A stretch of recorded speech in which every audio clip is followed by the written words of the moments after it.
Hi there. Welcome to the Monday message where it's somewhere Monday message.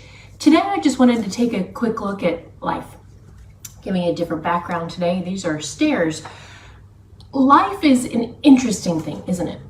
We have so much going on, and I think if the past couple years has taught us anything, I don't think it's taught us much at all. I think most people are busier. There's more anxiety that I'm seeing. There's more depression that I'm seeing. There's more of an expectation that we should be getting things done quicker, easier, instantaneously.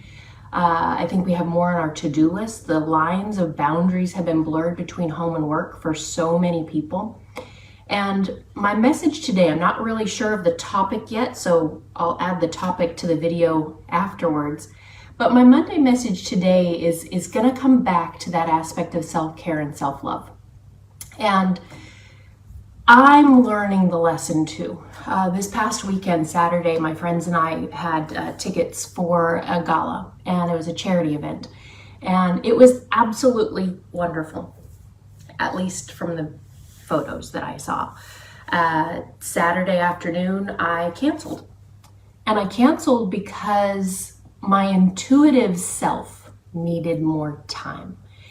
And the thought of frocking up and rocking up put me into a spin. Not a big spin, but just really, I don't want to. And so I sat silently for a little while and I contemplated, memory making, because the memory making is important, isn't it? And I contemplated time with my friends, and I'm going overseas soon, and so I'll have less time with my Australian friends for a while. And I contemplated my energy levels and my to-do list and my expectations and other people's expectations, and my introverting, intuitive self said, stop. Just stop. And so I sent a text message to a very kind, loving, and open friend and explained the situation. She said, okay, no problem. And then I messaged the rest of the group and also was received with open arms. And I think it's so important. It's not something that I do all the time. I don't cancel all the time. But I think it's so important that we do. And, the tickets were expensive. It's a gala. The money's still going to a good event. Unfortunately, I couldn't give them the money directly. They had to pay for a meal that I didn't eat. But at the end of the day, it's about me. And I then set myself up for success for the rest of the day on Saturday and Sunday. And yesterday was nice and productive and got lots done. So I think that there's a few things within that aspect. There's, Rumi says, the quieter you become, the more you can hear. The quieter you become, the more you can hear. And I think people think that we only hear with our ears. I know most of you know we hear intuitively, and we hear with our unconscious mind, and we hear in other ways as well. But it's definitely not hearing with our ears. It's hearing from the inside. It's hearing that nuance of spirit coming through us, because that's what we are in the first place. So it's hearing and listening to the voice of God, but it's listening to our own internal voice, because that's the most important one. Some of you know one of my favorite quotes is this: the most important words you will ever utter are those you say to yourself, about yourself, when you are by yourself. It's in those moments of quiet contemplation that we can tune in. So I think 3 points that I'd like to share today around self-love, self-care is being able to listen carefully, being able to trust what you're hearing and feeling, and then to be able to let go of the external expectations of yourselves and other people. So again, when we can come in and listen, and it doesn't necessarily require, it's useful, it doesn't require meditation. Because a lot of times people think meditation is that time where you sit cross-legged, hands up, and we go into that Zen state. I've been puzzling lately, and I have this horrific puzzle that I'm almost there. It's Mickey Mouse. How hard could it be? It's only 945 pieces. But it is probably one of the hardest puzzles that I've ever experienced.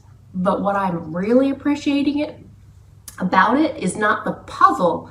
It's that that 20 minutes can go by and I'm like, hey Alexa, give me another 20 minutes. I set puzzle times. And I lose track. I sit in the quiet for a second and I'm finding the pieces. And I think that's also what we're doing in life, is we're finding the pieces, and the pieces that don't always fit. There's another task that says another quote, your task is not to seek for love, but to merely seek and find all the barriers you have within yourself that are built against it. Let me say that again. Your task is not to seek for love, but merely to seek and find all the barriers within yourself that you have built against it, against love. Hello, Frankie. And we are love. That's what we channel. That's what we are. We are pure love. But at some point we put these barriers and blocks in place. And we say, I will deserve love when X, Y, Z, when I've done enough, when I have a partner, when I can be responsible, when I'm a good kitty mom, when I'm blah, blah, blah. Or we have that aspect that is an interesting one where we don't always tune in, we don't always pay attention, and we aren't true to ourselves in the way that would be useful to be true to ourselves. So being able to listen carefully, listen to the feelings, listen to the unknown, listen to what love is. And if the only place you receive love is externally, it's a little bit sad.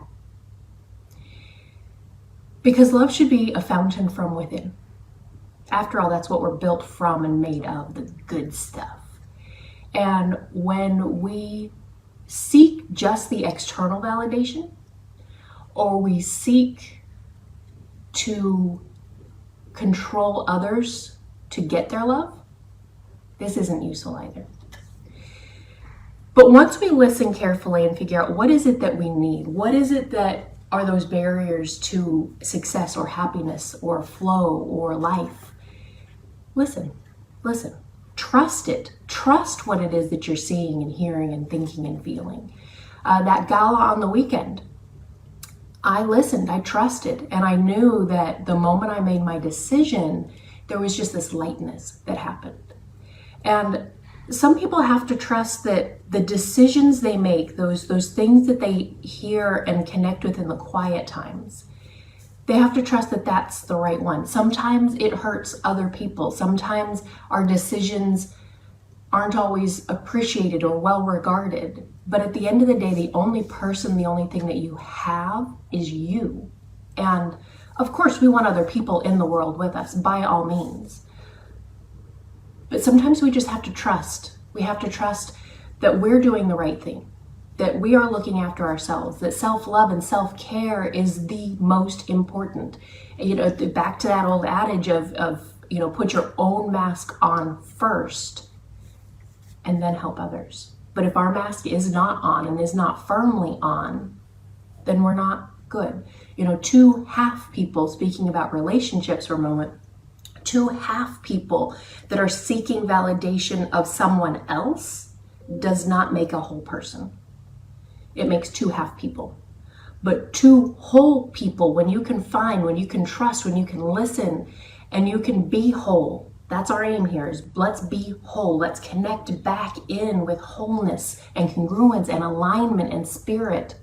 And when that happens, magic happens. And then we have two whole, congruent, alive individuals who come together and are two whole people that are being their best selves and their best life for this best moment.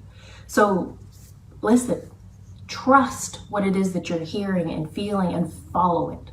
Follow it and let go. Let go of your expectations, let go of the expectations of others, let go and let good.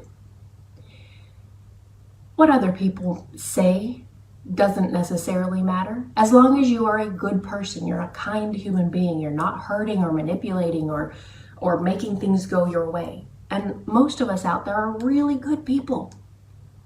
And so letting go of those expectations, the expectations that just because you paid for something you should go, or the expectation. I was chatting to a client about expectations the other day because there's high expectations that she has on herself and high expectations that other people have on her. And we were talking about it, and she said, but I can't lower my expectations. I have a job to do, talking about her job. And I said, okay, hold on a second. There's expectations because it's about your job responsibility. It's in your job description. You're responsible for that. That's not an expectation. It's an expectation that you've been hired because you can deliver that. But if 3 people are doing the same job, and Marcus can do the job, it's like a 4-hour job, and Marcus can do the job in 4 hours, and Sally can do the job in 4 hours, and you can do the job in 2 hours, the expectation is that you can do the job.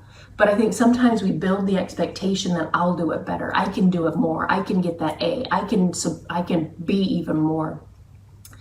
So remember, the expectations outside of the job responsibility or relationship responsibility or parent responsibility, they are self-made or other-made, and we can either accept them or we can give them back, and we can let go of those expectations.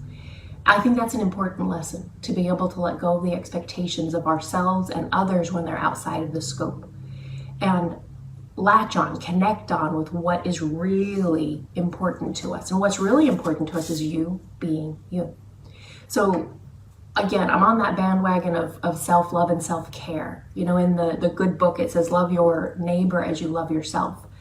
Unfortunately, you know, a lot of us love our neighbors more than we love ourselves. And we're kind and considerate to our neighbors and not to ourselves. Where if we took a little bit of that and gave it to ourselves, whoo, can you even imagine? Can you even imagine? And I'm going to leave you with this Rumi quote. You were born with wings. You were born with wings. Why would you prefer to crawl through life? Find your wings. Go fly. Listen, trust it, and let go.